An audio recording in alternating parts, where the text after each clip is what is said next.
Morning, Internet. Welcome to another edition of Eric's Corner with the word of the not so wise. Today I'm going to do a follow-up episode. It's not a part two. I'd consider it a follow-up because I'm going to expand on something I talked about in one of my flagship videos about electric vehicles and going with diesel or gas electric versus your battery-powered option. So since then, I saw a video of the EDISON semi-truck. Now, this thing is cool. So I talked about how many kilowatts it would take to run a car versus what it would take to run a semi. I was speculating around 100 kilowatts to run a semi. Again, depending on what kind of a powerhouse you wanted to make out of it. But I ran across this EDISON truck, and man, it's neat. The driver's seat is in the center. The windows are very open, so it's got very good visibility. It looks like a semi. They didn't go all out and make it all super streamlined and all stupid and gay looking. They made it look like an old school semi, and unless you knew what you were looking at, you'd just be like, huh, why is the driver's seat in the center? So I was watching the video, I'm just like, okay, well, this is going to be stupid. But then I'm like, oh, it actually has a generator. And I was guessing at most it would need 150 kW to run it. And I still don't think it does. I will get to that here in 1 second. There's a tandem axle as well as a tri-axle drive. And it's a direct drive, as in the electric motors are where the differentials should be, which is great because it gets rid of a very big inefficiency. It has no transmission. Again, something very heavy and an Achilles heel, something that breaks a lot. So this bad boy is putting off 355 kilowatts, which is freaking awesome. It to me, may or may not be overkill, because you still got your big dump truck engine. It's still running off of the same, I think it was a Caterpillar engine that's running like 8.5 liters. It's still a big 600 horse engine because it takes all that kind of power to produce the electricity that this thing needs. And again, you still have a very big heavy power pack that is the actual generator to produce power. Each drive axle has a 350 horse motor, so together around 700 is like 780 horsepower. I was guessing, so torque and horsepower are kind of hard to explain. So an electric motor has way more torque. I did talk in another video about how in your internal combustion engine, you know, one cylinder only hits at a time versus your electric motor, it has no lag time between there. And plus, you don't have to rev it up to get your torque. You can get the same torque at at barely moving that you can at full steam because you just increase the power. I mean, you might burn it up. So we didn't get rid of as much weight as I'd hoped, but we still are looking at, it weighs about the same as a semi. So something a little different, going to go off of a piece of paper here instead of transferring it to my notes over there. But so there's the 2-axle version, there's a 3-axle version. Both have the same GVRW, which is gross vehicle weight rating, but the 3rd axle option has yet another motor. So it's looking at 1,000 horsepower versus 700 something. And I think that's more for, okay, first of all, you get weight distribution, and also this just has more power, which isn't usual. Most semis and dump trucks are going to be a 2-axle version. Now, hang on, I've lived in other places, like North Carolina. The dump trucks often had 3, sometimes 4 drop axles. These were big dump trucks, and they do it for weight distribution, probably for road rating reasons and so forth. So this might not be any different. It's also got something called Regan power.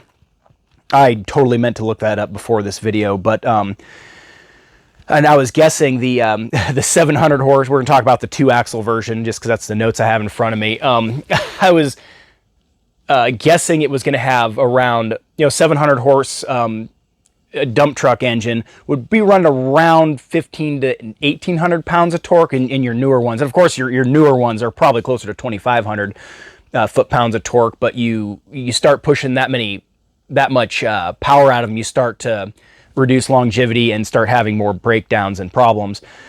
But I was guessing, I was like, it's got to have around 3,500 to 5,000 pounds of torque. And I've been like, yeah, I mean, it could be triple, 4, 5 times more. And I mean, I'd have shit my pants if it was 6,800 foot-pounds of torque. It's rated at 68,000 foot-pounds of torque. I mean, I don't know how to put that into perspective. I mean, on the drilling rig, I think the top drive, that spun pipe that goes a mile down into the ground, it's got tens of thousands of pounds of resistance and weight of the drill pipe on it. I want to say it was like 50 or 60,000. It might have been 80,000 foot-pounds. So, I mean, that's what this has. And the electric motor was freaking massive. I mean, it's twice the size of that couch there. And these motors are much smaller. I mean, I want to say maybe yay big around by yay wide. And so much lighter, of course, much more efficient, all that good stuff.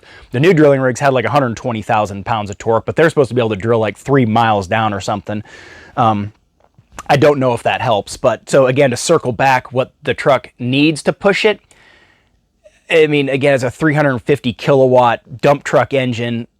I mean, does the truck really need that? And these things have a 153,000 pound GVRW. That's gross vehicle weight rating. That's the weight of the truck, the trailer, plus your load, which they fudge that all the time. You see these big dozers and oil field equipment and bridge trusses and joists, where they put them on dollies and they stack trucks in front and behind and all kinds of crazy shit.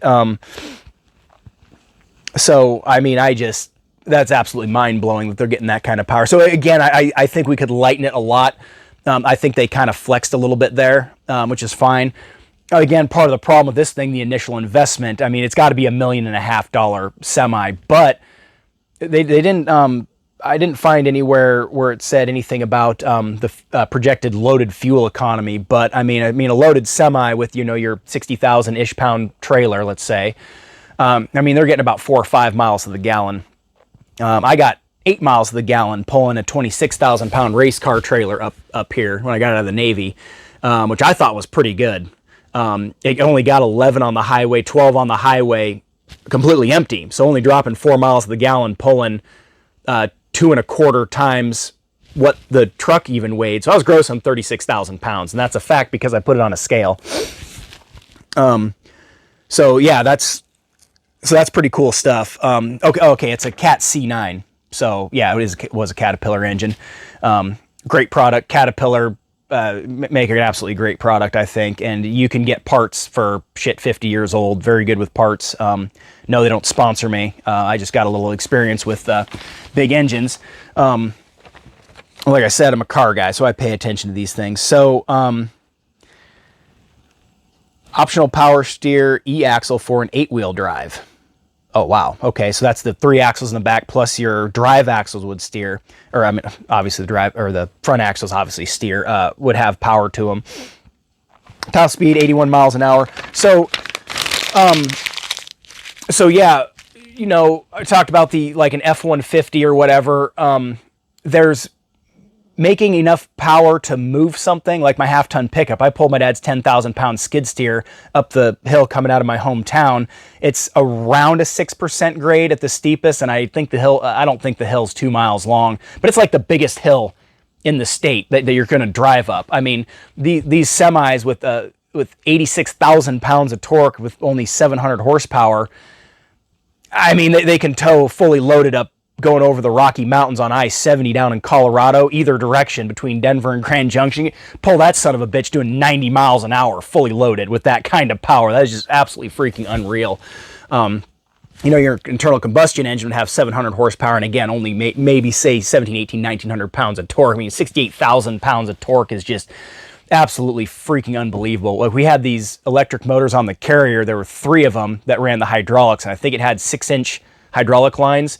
And they ran the rotary traction engine. That's what pulled the shuttle back to hook the jet to.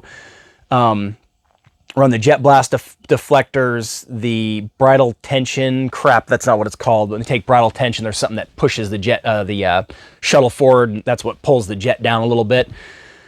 And there are some other things too, but oh, the launch valves, that's kind of a big one. The valve that opens up to put steam down the barrels to push the spears down.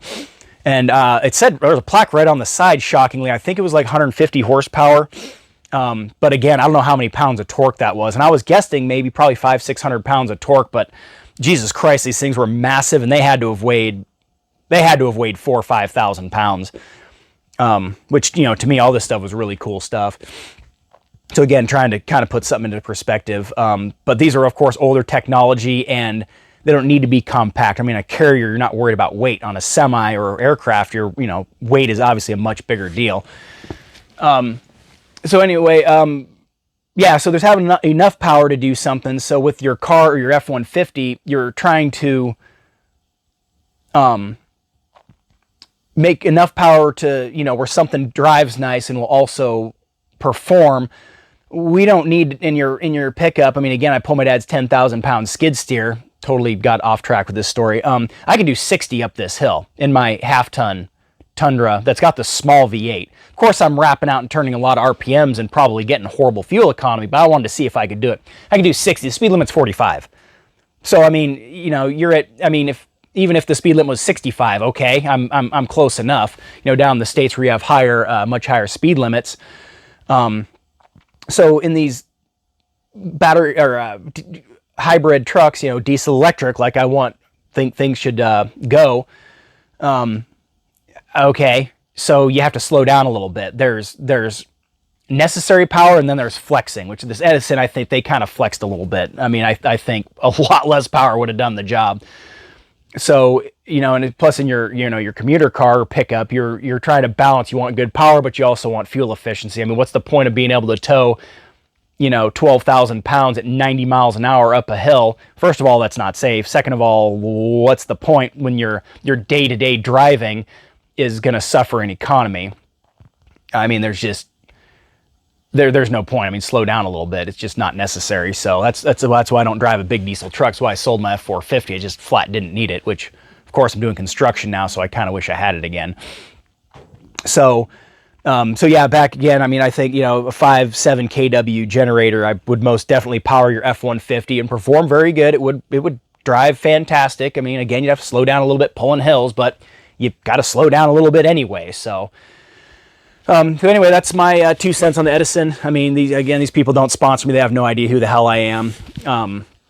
And I've never driven it. I haven't actually talked to these people. Maybe it's a total pile of shit. I don't know. I like the direction we're going. I think it has a much more promising. I know it's got a much more promising future than battery powered things. And there's a BMW truck, and I think they mean semi. I don't know. They didn't even specify. They just said truck, because I've never even seen a BMW truck. Yeah, I have a range extender on it, which is a weak sauce generator that gives it just enough power to kind of keep it on the road. Well, get rid of the batteries, just make it big enough to run the goddamn truck. It just makes no sense to me. So I will look into the Edison and, catch their follow-up videos. Supposedly a guy built it who was tired of waiting for a Tesla truck, which, I mean, makes no sense. He built something completely different and spent 10 times what the Tesla just cost to buy, probably. So I will do another follow-up, and I will try to get something more accurate on, again, what it would take to, and what kind of mileage you should expect out of preferably diesel electric, because diesel's gonna get more energy in it. If I light a teaspoon of diesel on fire and a teaspoon of gas, first of all, don't do that. The diesel's gonna burn like 25% longer, plus not go foof and burn the shit out of you. So yeah, I will let you know what I find. Thanks for watching, and enjoy the rest of your weekend.